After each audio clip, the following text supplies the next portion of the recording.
Olá, meu nome é Adriano Fabro e essa é a terceira parte da aula sobre sistemas LTI, né, no curso aí de processamento de sinais e sistemas mecânicos lineares, tá? Então, nessa terceira parte, a gente vai falar sobre a transformada de Hilbert, tá? E a transformada de Hilbert, ela pode ser vista do ponto de vista do tipo de uma relação entrada-saída, tá? Então, a gente vai definir aqui uma função resposta ao impulso unitário como sendo 1 sobre πt. E aí, dado uma entrada x de t, a minha saída é o y de t, que a gente vai chamar de x chapéu, tá? E essa saída aqui é a transformada de Hilbert do sinal x de t, tá? Então, aplicar a transformada de Hilbert nesse sinal x de t é o equivalente a passar ele para um sistema desse tipo aqui, tá? Então, se a gente está fazendo isso com o meu sinal x de t, né, isso quer dizer que eu faço a convolução da resposta ao impulso unitário com o meu sinal, ou seja, a convolução desse x de t com essa função 1 sobre πt aqui, tá? Dá para mostrar, e aí eu deixo como exercício para vocês, é bem interessante se vocês puderem tentar fazer essa demonstração, que a função resposta em frequência desse meu sistema aqui é dado por essa função h de ômega, né, que igual a menos j, né, o menos imaginário, sinal de ômega, ou seja, ele é menos j para quando ômega for maior que zero, ele é j quando ômega for menor que zero, e ele é zero quando ômega for igual a zero aqui, tá? Outra maneira de escrever isso é através dessas exponenciais aqui, né? Lembra que como isso aqui é um número complexo, eu posso escrever utilizando a relação de Euler também, né?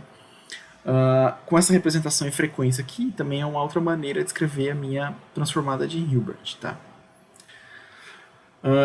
Nota que, a partir dessa definição, a transformada de Hilbert ela tem amplitude unitária, né, menos na frequência zero, e a fase é dada por menos 2π para frequências positivas, ou, perdão, menos π sobre 2 para frequências positivas e π sobre 2 para frequências negativas, tá? Essa transformada aí é utilizada para formar o que a gente chama do sinal analítico, tá? Ou seja, essa composição aqui em que a parte real é o próprio sinal e a parte imaginária é a transformada de Hilbert do sinal original. Então eu tenho aqui o meu sinal analítico com a parte real, que é o próprio sinal, a parte imaginária é a transformada de Hilbert, né? Como ele tem parte real, parte imaginária, ele tem amplitude e tem fase, tá?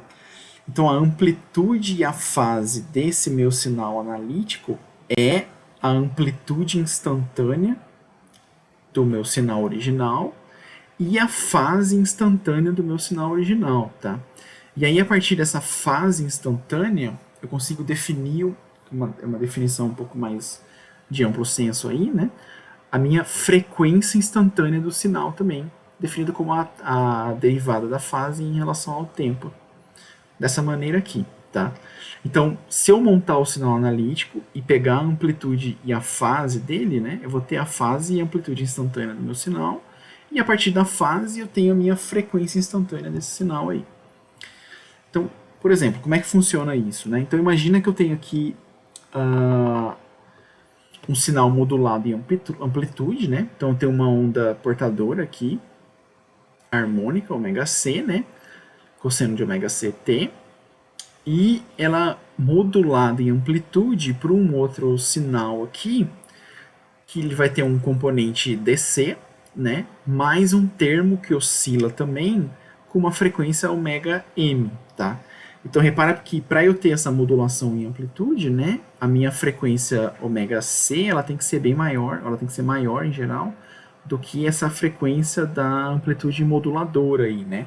Porque se eu faço isso, eu tenho uma coisa desse tipo aqui, né? Então eu tenho o meu sinal que está oscilando numa frequência maior, modulado em amplitude por um outro sinal com uma frequência menor, né? Aí a gente chama essa amplitude aqui modulada de MT, né? Então, se a gente assumir que esse MT é limitado em banda e com a frequência máxima menor do que ômega c, né? Como a gente colocou aqui, aí eu posso aplicar essa definição da transformada de Hilbert, tá? Repara que essa é uma limitação bem forte, muito importante aqui da transformada de Hilbert, que de maneira geral eu só consigo aplicar isso em sinais que são limitados em banda, tá? Então o meu sinal, a minha modulação e amplitude, aí ele tem que ser limitado em banda. Então tem que tomar cuidado com isso daí, não consigo aplicar em qualquer sinal. Mas é interessante que a transformada de Hilbert, ela dá um início aí, uma coisa bem simples para uma abordagem de investigar, fazer uma investigação, uma análise do tipo tempo, frequência do meu sinal, né? Porque eu consigo analisar como é que os componentes de amplitude e fase, mas também os componentes de frequência do meu sinal mudam ao longo do tempo, tá? Aqui no caso, nesse exemplo aqui, né? Se eu aplicar a transformada de Hilbert, eu vou ter esse resultado aqui. Então vai ser a amplitude modulada vezes o seno de ômega t. Com isso eu gero o meu sinal analítico, né? Com a parte real e o sinal original e a parte imaginária, essa transformada de Hilbert aqui. E aí eu consigo calcular a amplitude ao longo do tempo e a fase instantânea e a amplitude e a frequência instantânea ao longo do tempo, né? Então repara que a frequência da portadora, a frequência instantânea é constante, né? Então a frequência é sempre a mesma, né? Então a frequência instantânea é constante. A fase dela também não muda, né? Então eu não tenho nenhuma alteração de fase. Aliás, a fase é sempre linear aqui, né? Porque ao longo do tempo, porque eu não tenho nenhuma alteração muito estranha de fase aqui nesse sinal, né? E eu só tenho uma amplitude que varia ao longo do tempo. Então, se eu fiz certinho, eu vou ter alguma coisa desse tipo aqui, tá? Um outro exemplo interessante que tem bastante aplicação para a gente em dinâmica de estruturas é quando a gente usar essa transformada de Hilbert para estimação de amortecimento, né? Por quê? Porque eu posso pegar a amplitude, a variação de amplitude de uma resposta no tempo, é uma citação unitária, né? Uma citação do tipo um martelo, né? Uma citação do tipo de delta de Dirac no meu sistema, né? E aí eu consigo, pegando o decaimento em amplitude da resposta do sistema a essa excitação, né, eu consigo estimar o meu amortecimento lá, é o clássico decremento logarítmico, eu consigo usar coisas desse tipo aqui, né. Então se eu tiver uma resposta para um sistema massa-mola, classicamente eu tenho alguma coisa desse tipo aqui, né, e aí repara que para um sistema massa-mola de 1 grau de liberdade, eu vou ter uma resposta que é limitada em banda, né? Vou ter um sinal aqui, aliás, que ele é limitado em banda, tá? A partir desse cara aqui, eu consigo compor o meu sinal analítico, né? Com a transformada de Hilbert, e calcular a variação da amplitude ao longo do tempo, né? E aí eu consigo colocar isso na minha curva logarítmica lá e estimar o meu fator de amortecimento, né? Então, se eu colocar isso aqui num gráfico do tipo log ao longo do tempo, em princípio eu vou ter uma reta ao longo do tempo, né? E aí a inclinação dessa reta aqui vai ser o fator de amortecimento vezes a frequência natural do meu sistema. Então eu consigo identificar o fator de amortecimento dele aí. Então repara que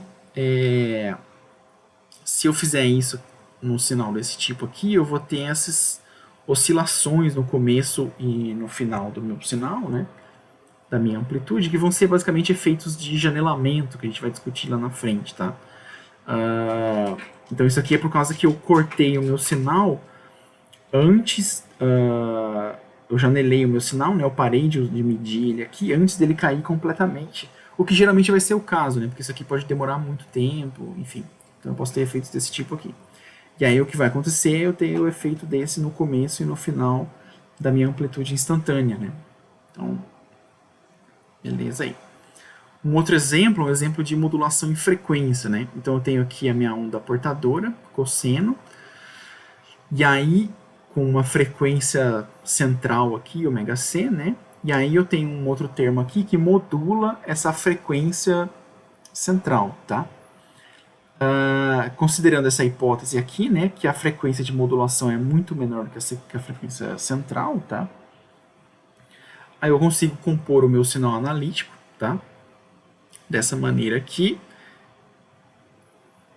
o que vai me dar a minha amplitude instantânea, que nesse caso, como a gente não modulou a amplitude, ela tem que ser constante ao longo do tempo, né? Vou ter a minha fase instantânea, que agora sim ela não vai ser mais uma fase linear ao longo do tempo, né? Porque ela vai ser modulada por esse termo aqui. Então é como se eu tivesse um termo de frequência central, mais uma fase aqui que foi modulada e tem essas oscilações que são interpretadas dessa maneira aqui, né? Então é meio que daí que vem essa interpretação de que a derivada da fase me dá a frequência instantânea do sinal, né? E aí, se eu faço isso certinho, isso vai dar a minha modulação, né? Lembrando que essa frequência de modulação tem que ser bem menor do que a frequência central da minha onda portadora. Tá? E aí eu encerro aqui essa aula, né? Na próxima parte, aliás, eu encerro essa terceira parte da aula, e depois a gente vai continuar com o janelamento.